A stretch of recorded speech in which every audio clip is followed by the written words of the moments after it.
asalaamu calaykum kulanti wanaagsan waxaa ku rajeynaya inay maalin qurux badan ku tahay soo noqod wanaagsan mar kale muddooyinkan muuqaal maana soo baahinin muddo toddobaad iyo in ka badan sababtana waxay tahay kulaylo aad u fara badan ayaa jira qaaradda Yurub wadankan aan ku noolnahay weliba aad iyo aad ayuu kuleylka u daran yahay heerkulkan wuxuu gaarayaa ilaa iyo 41 digrii marka waa waqtiyo ay aad u adag tahay in muuqaalo la duubo in leerar la shido in yacni ay suurtagal noqotaba inaad guriga ku jirto ay adag tahay marka maanta jawiga aad u degan yahay shalayto iyo maanta xoogaa heerkulka kuleylka waa 24 ilaa 27 digrii inta u dhaxayso marka alxamdulillaah aad u degan yahay jawigayna inkastoo magaalooyinka qaar ay dad ku geeriyoodeen haddana alxamdulillaah annagu waa nabad qabnaa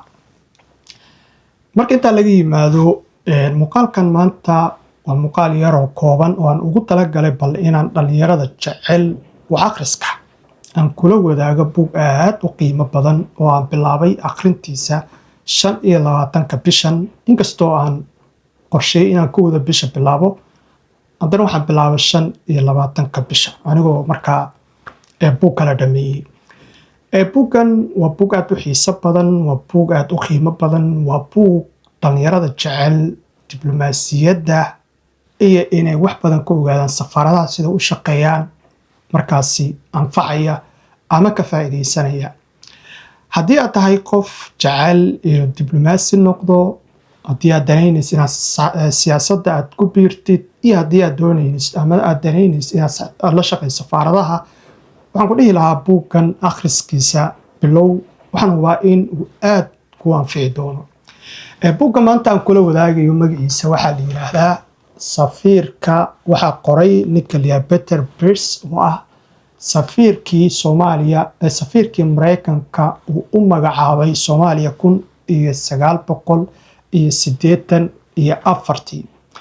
waa nin markaasi ka sheekeynaya taariikhda Soomaalida waayo aragnimadiisii uu ka helay Soomaaliya ayuu kaga sheekeynayaa buuggan isagoo ku soo koobaya aragtida uu ka aaminsanaa nidaamkii markaa ka jiray ee uu hogaaminayay Allah u naxariistee Maxamed Siyaad Barre iyo Mareykanka laftirkiisa sida uu garab taagnaa uu u caawinayay dowladda Soomaaliya ee markaa jirtay qoraaga buuggan wuxuu horay kaga mid ahaa uu ahaa safiir ku-xigeenka magaalada Roma ee wadanka Talyaaniga isagoo markii dambe codsaday oo wasaaradda arrimaha dibadda markaa u gudbistay CV-giisa doonista safiirnimo kadibna sidaasi loogu magacaabay in uu Soomaaliya safiir ka noqdo wuxuu ka sheekeynayaa khibradiisa iyo waayo aragnimadiisii ka shaqaynta diblomaasiyadda safaaradaha iyo ahmiyadda gaarka ay u leedahay wadan inuu wadan kale safaarad ka furto marka wuxuu ka sheekeynayo waa wax dhab ah oo qofka raba ama danaynaya inuu diblomaasiyadda ku soo biiro ka shaqeeya safaaradaha ama xogeyn ha noqdo ama safiir ha noqdo amaba ha noqdee qof markaasi xubin ka ah diblomaasiya ka howlgalaysa wadan kale aan kula talinayo in buuggan uu aqriyo Peter Pearce markuu tagay Soomaaliya siday ahayd nolosha siday ahayd sida ay dowladda iyo nidaamka markaa jira ee hogaaminayay Allah u naxariistee madaxweyne Maxamed Siyaad Barre ayuu ka sheekeynayaa qaabka ay ku kulmeen iyo sheekooyin iyo waxyaabo dhex maray uu markaasi uu buuggan ku soo xulay buuggan waxaa turjumay nin la yiraahdo Kamaal Marjaan waa nin dhalinyaro Soomaaliya sida halkaad ka arkay sawirkiisa ayaa saaran si qurux badan oo la fahmi karo oo luqad iyo lahjad lagu fahmi karo ayuu buuggan u turjumay oo aad u qurux badan oo qofka uu ku raaxaysanayo akhrintiisa buuggan waxyaabaha kale oo aad ka baranayso waxay tahay qaabka safaaradaha ay u shaqeeyaan ugu diblomaasiyaddu maahan diblomaasiyadda maanta Soomaalidu ay taqaan diblomaasiyadda buuggan ku xusan waxaan dhihi karaa khibrad iyo waayo aragnimo safiir ka soo shaqeeya dhowr safaaradood oo khibrad u leh ayaa qoray waxaan dhihi karaa waa cashir